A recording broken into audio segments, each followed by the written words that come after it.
is on, my peeps. Put this on. You know what? Can you guys hear me? Hold on.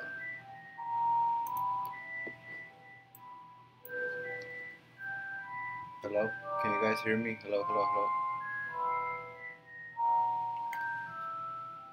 Great.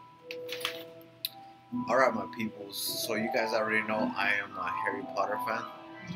I am a Ravenclaw. And of course, we're going to talk about Fantastic Beasts 1 and 2. And the reason is because they're nice, pretty movies. They're awesome. They pertain to to my generation, you know, the millennials.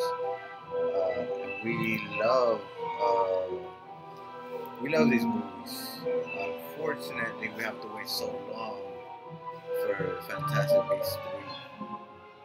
Now, some of these movies were characterized with witchcraft and all that, which I totally disagree. Now, I do believe anything can be turned bad. Like, we had this discussion with Pokemon, which is something that we shouldn't have. And, of course, by myself, I can't say enough, but anything can be turned bad. Now, Fantastic Beasts 1, we had the character Newt, and he surpassed the very nicest person. We loved it. He met a person. They found his best friend ended up falling in love. He had to erase a memory. It was just so sad. But then on Fantastic Beasts 2, he ended up meeting that friend, and he didn't have any bad memories. Of course, nothing got, and the music agrees with me, But like I was saying, this guy ended up being his best friend because he is nice. He takes care of the animals.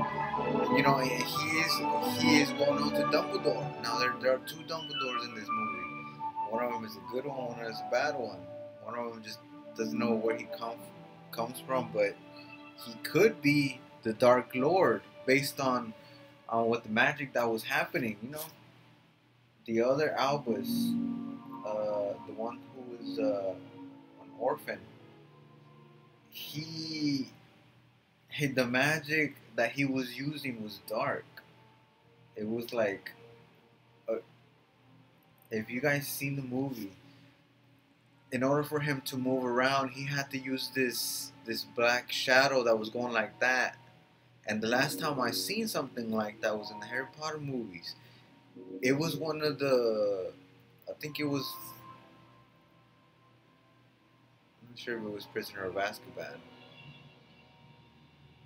I think it was Prisoner of Azkaban. At the end, when Albus, Dumbledore, and Voldemort were at it, and then Harry was about to go in there, and then Albus pushed him out of the way. And as soon as he pushed him out of the way, there was this drama. Voldemort started getting his wand, and started going like that, and then he sapped him, and then he made he pushed him away, and then the water, Albus got the water and started going like that, and the water started going like that around him, around Voldemort, which is awesome. He brought down some glass, and then that's when it came out, the power inside of him, using the Dark Lord's magic. And by that cause, that came out in the second movie of Fantastic Beasts, and that was awesome. In order for him to escape, of course, he had to already know some magic. Now, he was just getting to know himself. And, of course, if you haven't seen it, you got to go watch it. And those of you who don't care about spoilers, you guys are already here. You guys are cool. Now, we heard about Netflix being able to broadcast the whole Harry Potter series on their platform, which is nice. Some people that don't know who Harry Potter is, you guys are going to be amazed. You guys are going to be like, oh, well, I wish I was that part of the generation. As a matter of fact, I even have a scar. Let me show you guys. I had ordered a scarf, but it never got here. See? But on the other hand, what I was saying, we do have slight differences. So some of the generations that have watched this and they didn't agree with Harry Potter and don't understand. But to us, this is a way to escape reality, which is nice. Harry Potter is more characterized like he's a living Jesus Christ because in the end he ended up dying, he got resurrected, he fought back and won. It's not like the story with Jesus. He sacrificed himself, and at the end he ended up having the most powerful wand in the world. Now, this ain't a wand. This is, if I had my wand, I still gotta make it. I'm gonna shave the thing and then make it. But I'm thinking about it, and I'll probably make it out of chopsticks. What we were saying, the action is so surpassing. It's gonna be like Die Hard if you guys haven't watched it.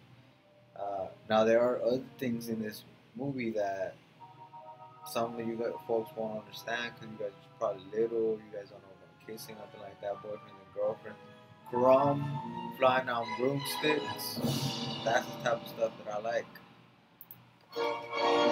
But in the meanwhile, we have this whole series of Harry Potter franchise on Netflix now. Link on the description so you guys can see what I'm talking about.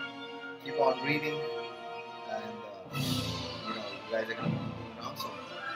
Now we have other people who don't really like J.K. Rowling because she hires Johnny Depp for these movies, which is a little kid movies. And even though he did Pirates of the Caribbean, this and that, he ended up being in protest of Trump, saying this and that, that he wanted to assassinate him and all this other stuff. Ridiculous, everybody goes for their own karma, but I'm saying people don't agree with this. They see as Johnny Depp as being the only one in the whole franchise that messes the whole thing up. That's not wrong. I mean, he's a character and he's an actor and he is also an emotional athlete. So that's why he got surpassed with this movie. He's a great actor at it.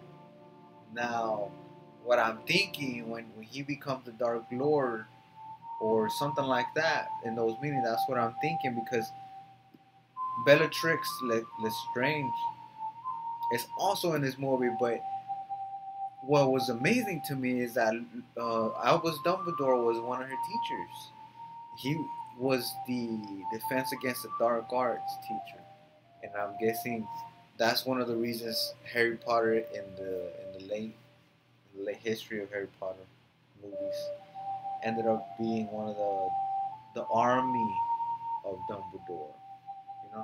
Dumbledore's army.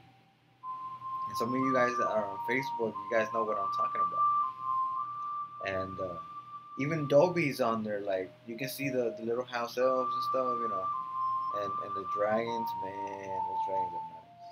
That dragon looked so pale. It was like dragon tail dragon. Anyways, but if you guys haven't seen it, this is on Netflix. Like and subscribe. If you guys want more news, like the video, subscribe. Like I'm telling you, give me a thumbs up, thumbs down, share the video, put it on Reddit. I don't care. Recommend it to people. I don't know. Maybe you guys want some merchandise like this. I'm gonna probably at the end of the video, I'm gonna put the website where I got this from, and you guys probably end up getting one. Just $114. No big deal. Universal Orlando Resorts has them. Exact replica, like the exact material that they wear. Like it'll get dirty from the bottom and whatever. I mean, check this out. Let me show you.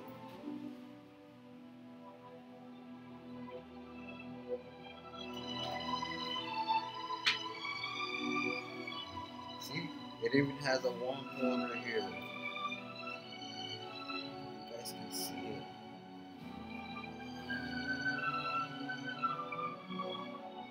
black thing right here. Not sure what that's on the other side. But anyways, you guys might end up getting one. I ended up wearing this one when I saw Fantastic Beasts 2. And if I had it for Fantastic Beasts 1, I would have worn it too. Now, that doesn't mean I'm not going to wear it again. I'm probably, if the Lord of the Rings starts remaking theirs and there's a wizard, of course I'm going to be there. Because we're wizards, right? Anyways, like I was saying, like and subscribe, share the video, thumbs up or down, I don't care, peace out.